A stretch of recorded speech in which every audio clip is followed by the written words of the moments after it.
Bonjour mesdames et messieurs, je suis tout à fait ravi de vous retrouver dans cette nouvelle édition dans votre émission semi-quotidienne, bien sûr midi au Caire. Comme vous savez, pendant cette édition, on essaye de jeter un coup d'œil sur les grands événements qui ont marqué la scène, que ce soit politique, économique ou même la scène du tourisme ici en Égypte durant les derniers jours. Donc justement une toute petite pause après ça, on va se lancer ensemble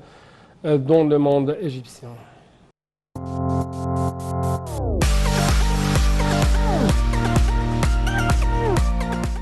Donc, en fait, on trouve que le président égyptien Abdel Fattah el-Sisi a dirigé, bien sûr, d'envoyer une aide médicale au royaume hachimite de la Jordanie. Pour avoir plus d'explications, selon les directives du président Abdel Fattah el-Sisi, commandant suprême des forces armées, d'aider en fait les pays amis et frères pour faire face aux répercussions de l'épidémie de Covid-19. Le commandant général des forces armées a dirigé d'envoyer un avion militaire chargé d'une grande cargaison de médicaments et de fournitures médicales préparées en coopération avec le ministère de la Santé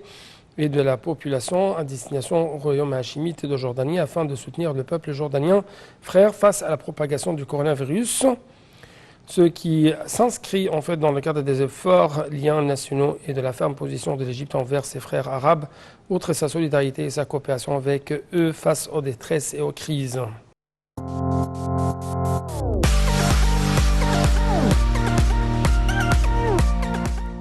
Passons donc à une autre nouvelle. En fait, au niveau économique, on trouve que la production de la voiture électrique de marque Nasr constitue le début d'un projet d'implantation de la production des voitures électriques, bien sûr, en Égypte, selon des affirmations faites par le ministre du secteur public des affaires, Hicham Tawfiq. En fait, le ministre égyptien s'est exprimé lors des cérémonies de signature de deux accords via visioconférence entre la société Nasr qui dépend du ministère de la société, ou plutôt et la société chinoise Dongfeng en vue de réhabiliter l'usine de l'entreprise égyptienne afin de produire la première voiture électrique en Égypte. Donc Marwa Arafa et HL vont vous donner plus d'explications. La production de la voiture électrique de marque Nasr constitue le début d'un projet d'implantation de la production des voitures électriques en Égypte, a affirmé le ministre du secteur public des affaires Hicham Tawfiq. M. Tawfiq s'est exprimé lors des cérémonies de signature de deux accords via visioconférence entre la société Nasr, qui dépend du ministère, et la société chinoise Dongfeng, en vue de réhabiliter l'usine de l'entreprise égyptienne afin de produire la première voiture électrique en Égypte. La signature des deux accords constitue un début pour la société Nasr pour se lancer dans le projet d'implantation de la fabrication des voitures électriques en Égypte qui intervient dans le cadre des directives du président Abdel Fattah el-Sisi exigeant d'implanter cette industrie dans le pays, a signalé M. Tawfiq. Ce projet a pour objectif de préserver l'environnement en réduisant la consommation des carburants et les émissions qui ont un impact négatif sur la vie des citoyens et l'économie, a-t-il indiqué. Un accord cadre a été signé pour la production de la voiture électrique dans le constructeur d'automobiles de Nasr en coopération avec DFMC, une filiale du groupe chinois Dongfeng, un des plus grands constructeurs automobiles en Chine qui produit 3,5 millions de voitures par an selon le ministre, qui a expliqué qu'un autre accord a été signé pour renouveler l'usine de la société Nasr et la doter des dernières technologies de production. Ce projet intervient dans le cadre de la stratégie de production des voitures adoptée par la direction politique et qui prend en considération tous les facteurs liés à ce projet important, a-t-il noté, signalant que tous les ministères et organes concernés. En se lançant dans ce projet qui vise à produire 25 000 voitures par an, la société Nasr, précise-t-il, contribuera à 50% dans les composantes de la voiture électrique.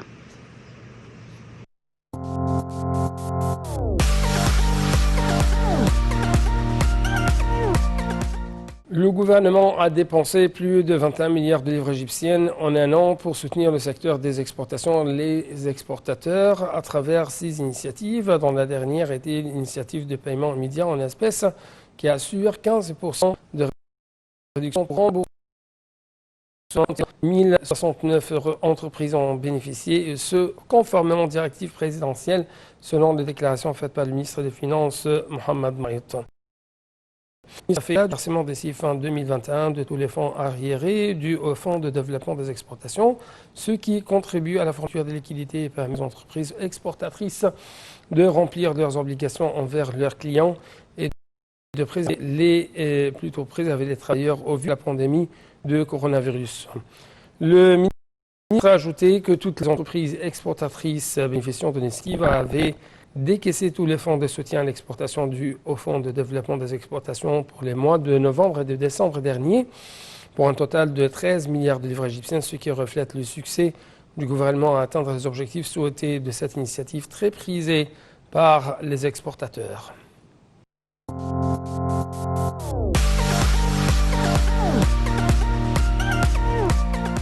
D'autre part, on trouve que le chef du gouvernement, Dr Moustapha Madbouli, a fait le suivi des projets de plan d'action du ministère des Technologies et de l'Information ainsi que de la Communication TIC lors d'un entretien tenu dimanche avec le ministre Amr Talat. Le projet actuellement réalisé par le ministère de concert avec nombre d'organes ont fait l'objet d'examen de la réunion, notamment au niveau de la transition numérique, du développement de l'automatisation, des services prestés aux usagers pour économiser davantage de temps et d'efforts et pour plus de facilité. M. Talat a fait le point sur l'infrastructure technologique de la nouvelle capitale administrative, les derniers progrès, les programmes de formation mis en place à l'intention du personnel y déménageant aux applications spécifiques et participatives.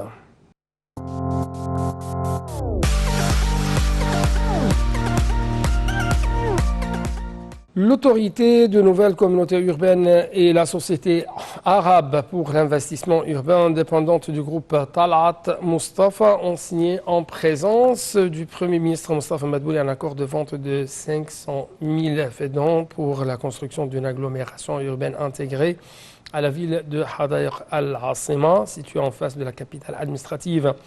En vertu donc de cet accord, la Société arabe de l'investissement urbain sera chargée de développer sur une superficie de 5 000 fédans, soit l'équivalent de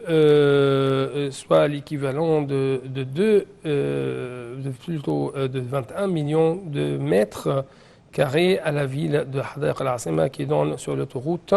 le quart Suez une communauté urbaine comportant divers types d'appartements, à savoir immeubles et villas, et qui seront desservis par différents services, entre autres des postes de pompiers et de police, des écoles, des hôpitaux et des clubs, selon toujours les déclarations faites par le ministre du Logement de Communauté urbaine, Assem Al-Ghazar.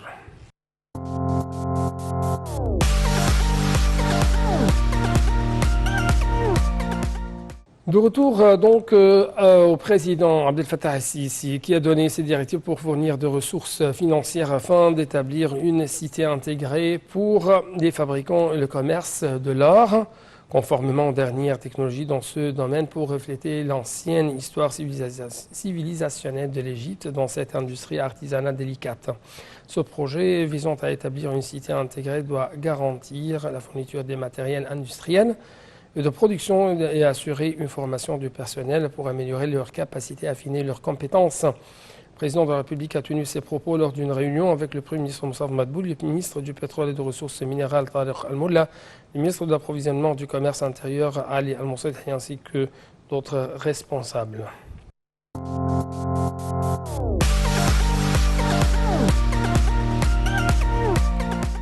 Passons donc actuellement, chers téléspectateurs, à une autre nouvelle qui touche les relations entre l'Égypte et l'Allemagne. En fait, un certain nombre de responsables du ministère de la Main-d'œuvre ont examiné avec la coordinatrice régionale de l'ambassade d'Allemagne au Caire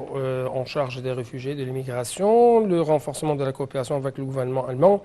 et le rôle du ministère en ce qui concerne l'immigration des travailleurs égyptiens et la recherche d'emploi pour ces Égyptiens à l'étranger. Plutôt la présidente du département central de relations étrangères du ministère, Amal Abdel Maougoud, a passé en revue les missions confiées au ministère de la Main-d'œuvre, son rôle en ce qui concerne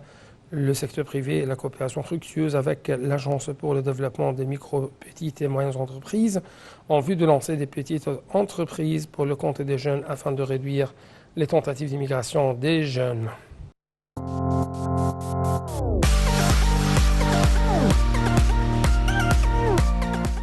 Enfin, on trouve que l'Égypte a signé un mémorandum d'entente avec Siemens pour le projet du TGV. Avec plus d'explications, l'autorité nationale du métro et le groupe allemand Siemens ont signé en présence du Premier ministre Dr Mustapha Madbouli un mémorandum d'entente pour la mise en œuvre du système intégré du TGV en Égypte et qui couvrira une distance de 1000 km et qui coûtera 360 milliards de livres égyptiennes. Les deux parties sont convenues de l'amorce immédiate de la construction de segments de l'itinéraire de TGV qui reliera la ville d'Al Ain Sokhna à New Alamein en passant par la nouvelle capitale administrative. Le tronçon qui reliera Al Ain Sokhna à la nouvelle Alamein ou New Alamein en passant par la capitale administrative, la cité du 6 octobre, la gare d'Alexandrie, la ville de Bourg al-Arab, sera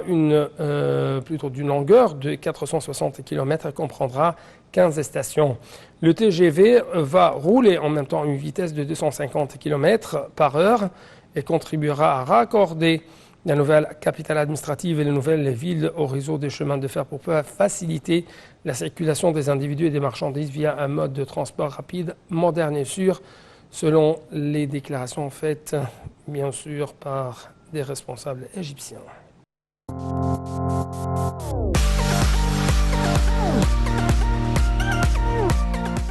D'autre part, on trouve que la ministre du Plan de développement économique, Hala Saïd, a déclaré lundi que l'initiative intitulée « Soit un ambassadeur » visait à renforcer la capacité nationale dans le domaine du développement durable à travers la tenue d'une série de stages de formation pour les divers secteurs et ce en coopération avec diverses parties prenantes, en plus de la définition du concept de développement durable juste et global, ainsi que des objectifs des Nations Unies en matière de développement durable, d'économie verte et d'économie circulaire en tant que mécanisme pour parvenir au développement durable. Selon un communiqué publié par le ministère sur la réunion entre la ministre et l'équipe de travail d'initiative, Mme Saïd a affirmé l'examen de toutes les dans le cadre d'une vidéo d'introduction pour répondre à un certain nombre de questions en arabe et en anglais, pour mesurer un certain nombre de compétences, notamment le degré de confiance en soi, la capacité d'auto-marketing, la volonté d'apprendre et les expériences scientifiques, pratiques et bénévoles antérieures. La directrice exécutive de l'Institut national de la gouvernance du développement économique, Chérifa Chérif, a pour sa part expliqué que le stage de formation serait lancé en février prochain sur la plateforme pédagogique de l'Institut.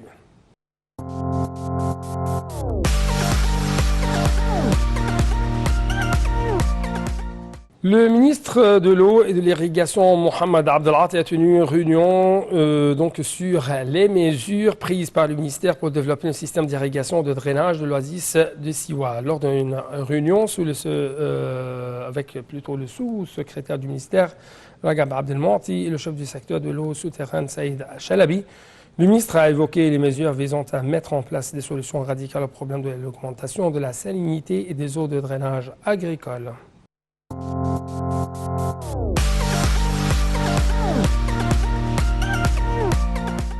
Le service d'information du gouvernement SIG a démenti des informations sur une crise de pénurie de gaz naturel dans les stations-service dans les différents gouvernorats de la République.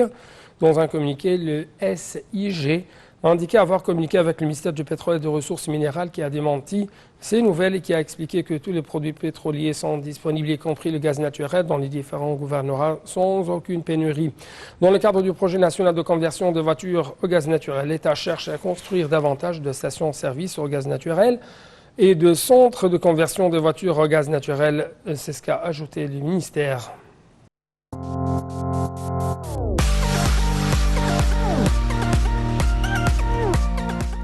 La ministre de l'Immigration, des Affaires des Égyptiens à l'étranger, Nabila Makram, a déclaré samedi 16 janvier 2021 que la conférence intitulée « L'Égypte peut par l'industrie » prévue au printemps sous le parrainage du président Abdel Fattah el-Sisi était dans l'intérêt des objectifs du développement économique et de la vision de 2030.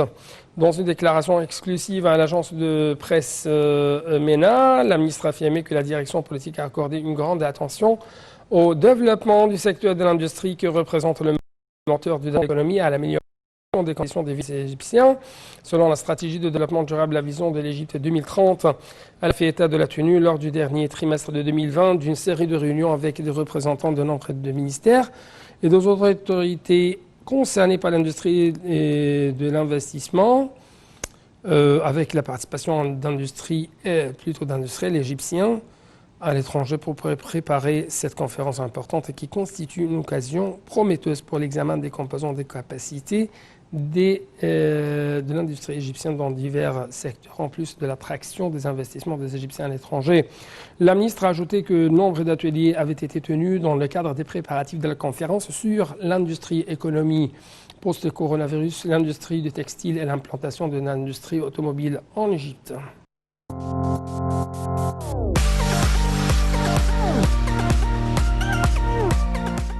Une autre bonne nouvelle pour les Égyptiens, c'est l'arrivée de 19 nouveaux wagons au port d'Alexandrie. Avec plus de précision, le ministre du Transport Kamel Wazir a déclaré que 19 wagons étaient arrivés à ce fameux port d'Alexandrie. 227 wagons ont été livrés à l'Égypte jusqu'à présent, d'un total de 1300 voitures figurant dans le plus grand contrat de l'histoire des chemins de fer en Égypte et signé entre l'autorité nationale des chemins de fer et de l'entreprise Transmash Holding, représentant du consortium russo-hongrois, un montant de 1,16 milliard d'euros.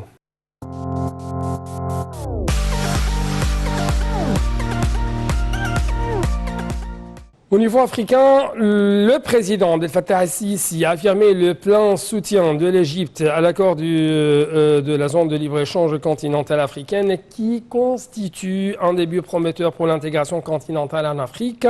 en vue de réaliser l'intégration économique et commerciale espérée des pays du continent. L'Égypte est pleinement prête à présenter ses expériences à cet égard afin d'activer la zone de libre-échange. C'est ce qu'a indiqué M. Sisi qui a reçu le secrétaire de la ZLEC,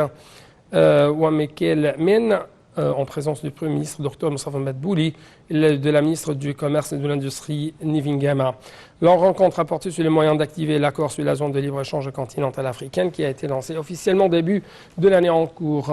selon les déclarations faites par le porte-parole de la présidence Bassam Radi. De son côté, M. Men a affirmé avoir tenu à visiter l'Égypte, première étape de sa tournée à l'étranger après l'entrée en vigueur de l'accord, exprimant son appréciation pour l'intérêt accordé par le président Sisi aux mesures de lancement de la zone lors de la présidence égyptienne de l'Union africaine.